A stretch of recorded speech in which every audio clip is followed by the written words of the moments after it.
Hey, podcast listeners, if you happen to have a strong-willed kid who is kind of pushing every one of your buttons lately, I have a resource for you. I made you guys a free guide where you're going to get some tools and tips and strategies to quickly get on the road to creating a happier household. I know you're pulling your hair out. I wanted to make you something so you could start getting some quick wins and building some momentum. So if you want to grab your copy, just go to mastermindparenting.com/free guide. And I hope you enjoy it. My name is Randy Rubenstein, and welcome to the Mastermind Parenting Podcast, where we believe when your thoughts grow, the conversations in your home flow.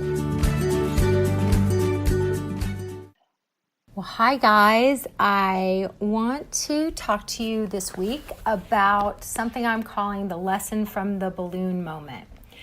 So we all are human, and obviously we don't live in a vacuum. We're pack animals. We're meant to be a member of community. We have this primal sense of belonging.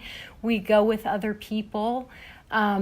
Even those of us, or those people who you hear being like, I don't give a crap what other people think about me. I'm going to do my own thing. And you know what? I'm antisocial. I don't need anyone. Like, that's always coming from a place of insecurity and some kind of hurt. Like, it feels too vulnerable to admit that you need other people or that you care about what other people think of you. Because the truth of the matter is, so often, so many of us are operating from what are they going to think? And one of the biggest triggers, I think, for other people's judgment and how it affects us is when it comes to our kids. Like, no one wants to be that parent in the restaurant who all the other diners are whispering and pointing and saying, like, whose kids act like that? I would never let you guys act like that. Or, when the grandparents are around, like, we get so caught up in other people's opinions. And I just want y'all to know, we all do it if we're being really honest. It's just truthful when you admit it. And when you know what's going on and you're onto yourself, a big part of mastermind parenting and mastering your own mind is self-awareness and just being onto yourself and not pretending that you don't care what other people think and you're not affected by what other people think. And when your kids are having a moment, that it doesn't affect you and it doesn't change your day and you don't get all wrapped up in what are all the other people going to think. So I want to talk about the balloon moment because there was a situation and I'm not in little kid mode a lot anymore because my kids are older, 12, 17, and 20. Soon to be 13, 17, and 21. I'm about to have a 21-year-old young man. Yeah, I'm sure that'll be a whole other topic. But I was at the park. I had the pleasure of having my baby niece for the weekend, and she's 3, and I went and met another mom, a mom in my mastermind group, with her two. She has 3 little boys, but one of them's a baby. So it was just the 2 older ones, a 4 and a 3-year-old at the park. And we were at the park and the kids were playing and she and I were talking and hanging out and I was having all kinds of awesome nostalgic moments. And I am so curious about other people and I love being around little kids. And I especially love seeing, just noticing their behaviors. And at 3 and at 4, like, they're so transparent. And because I've been studying this stuff for, over 20 years, it's just amazing to me when I see the behaviors in action and their little brains in action, and I can tell what they're processing. And it's also very cool because I'm not the mom that is so wrapped up because I'm the aunt now. And so I can really kind of be that watcher. I can be the observer. I can notice. I can be like, I can think so clearly. It's very little that's going to trigger me.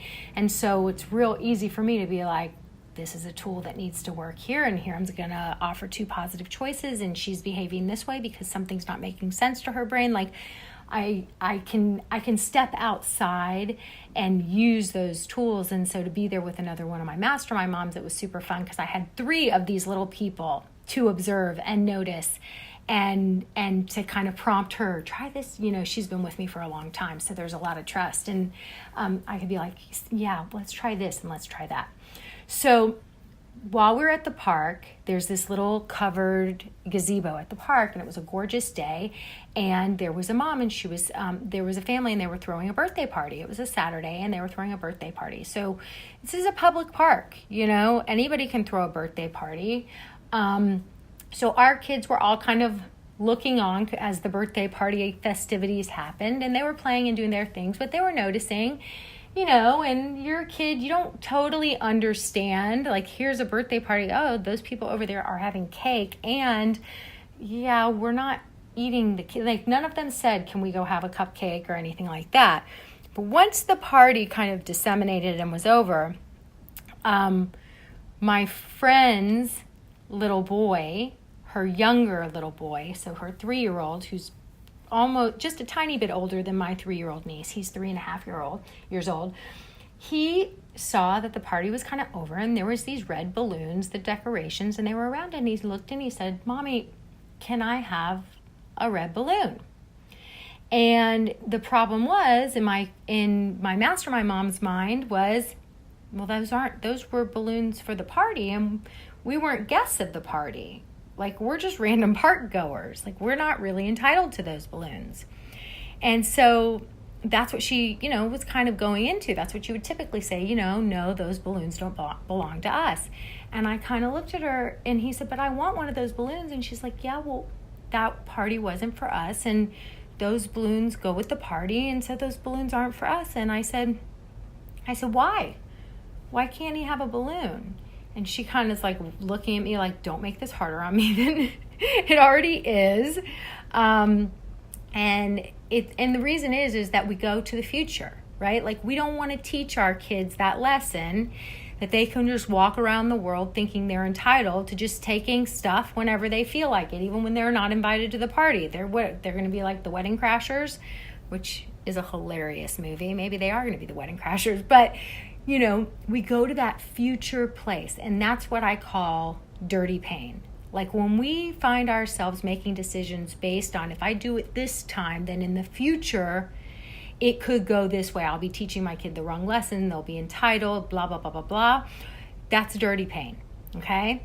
And in the future, he's not going to be 3.5.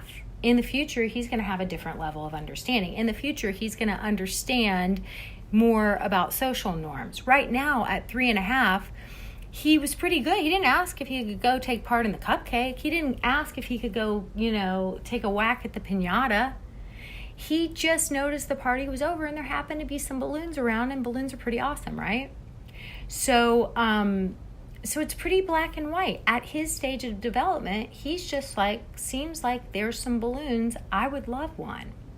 And when we stand on ceremony, because we don't want to be setting the precedent of creating those entitled kids in the future, is it teaching our kids something important, or are we teaching our kids, what if we said, you want a balloon, the party's over, it does look like they have some extra balloons. Like, it does never hurt to ask. We could ask. The worst case scenarios is she may say, no, we're taking those balloons home, right? So the worst thing that can happen is that somebody will say no, and you'll feel disappointed, maybe a little embarrassed, right? Like, that's it. And really, if we get really honest, the worst case scenario is maybe the other mom's like, this is weird. This is a little ballsy.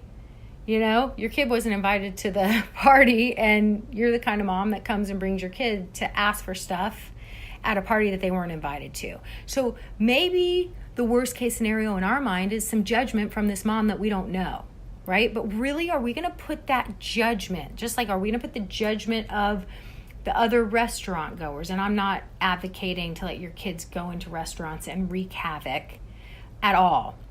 But when we get all caught up in what all these strangers are going to think of us and judge us, do we put the needs of those strangers and their opinion of us before the needs of our children and the stage of development our children are in. Just take that in for a second, okay? Because at 3.5, he's very much in the present moment. He was patient. He waited till the party was over. There seems to be extra balloons. He loves balloons, and they happen to be red. We all love a red balloon.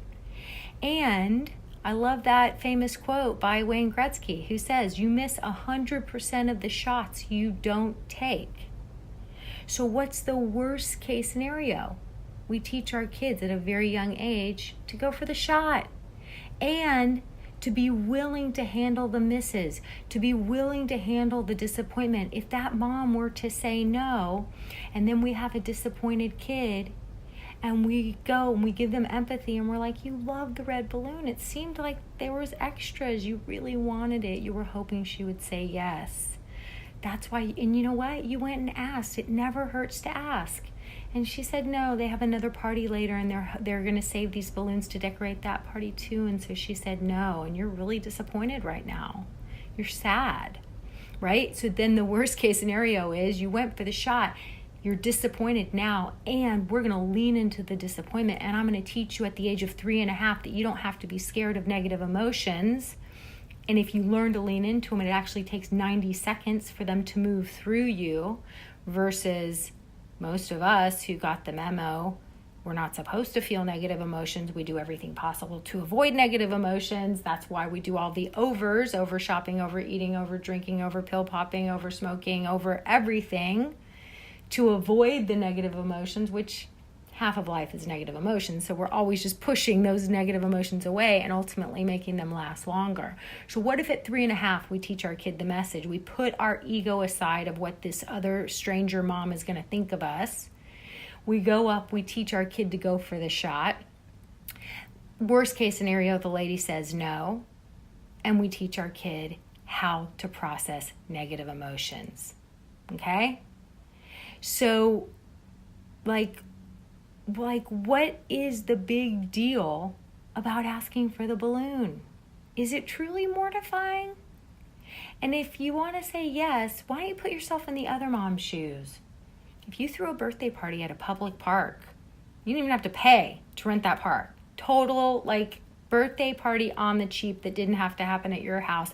Kids ran amok, clean up quickly, out. Like, that mom's already in a win-win situation. And if you were in her shoes, and some 3.5-year-old kid who was a park goer came up after the party and said, could I please have a balloon? Would you be judging that other mom? Or would you be like, absolutely, it is my pleasure, and get to experience the pleasure of handing a balloon to a child playing in the park and seeing a smile on their face? Like, really, put it in perspective, right? I mean, an adorable, and when her little 3.5-year-old boy walks up to ask for the balloon, my niece went up with him holding his hand, right? And holding his hand. Of course, it turned into, then my niece wanted a balloon. Then the 4-year-old brother wanted a balloon. Then the 4-year-old brother didn't want us to tie the balloon around his wrist. Then the 4-year-old brother let go of the balloon accidentally. Then the balloon floated away. And it was like that old 1970s movie, The Little Red Balloon. And he started freaking out. It was like, of course, it became a calamity of events.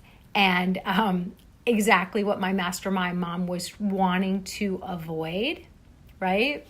What if they all ask, what if I'm going to look uncouth? What's she going to think of me? This is just asking for a whole thing, right?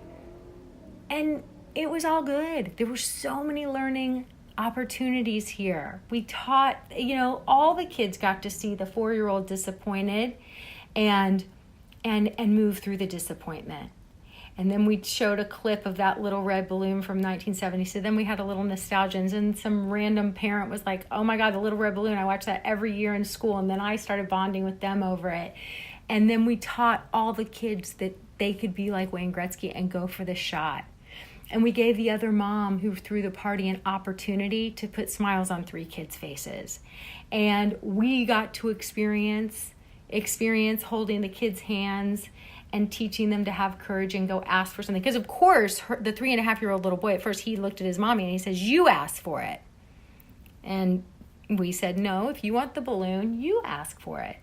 And then my niece Isabel said, she was kind of looking at him, and I said, "Isabel, do you want to go with Max and help him?"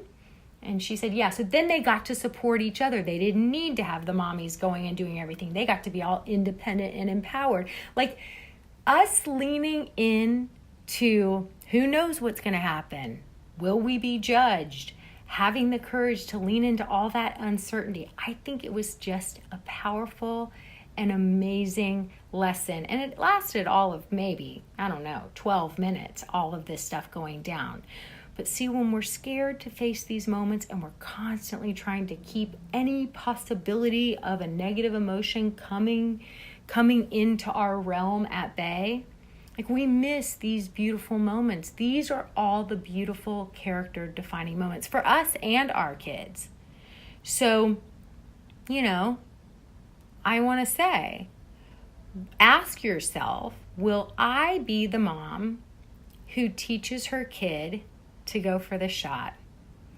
Will I be the mom who's willing to lean into the uncertainty, to lean into somebody else, some stranger's judgment of me, letting them judge me, letting them be wrong, not knowing what the outcome will be, right? Like, which parent do you want to be? That's my question for you. Have a fabulous week.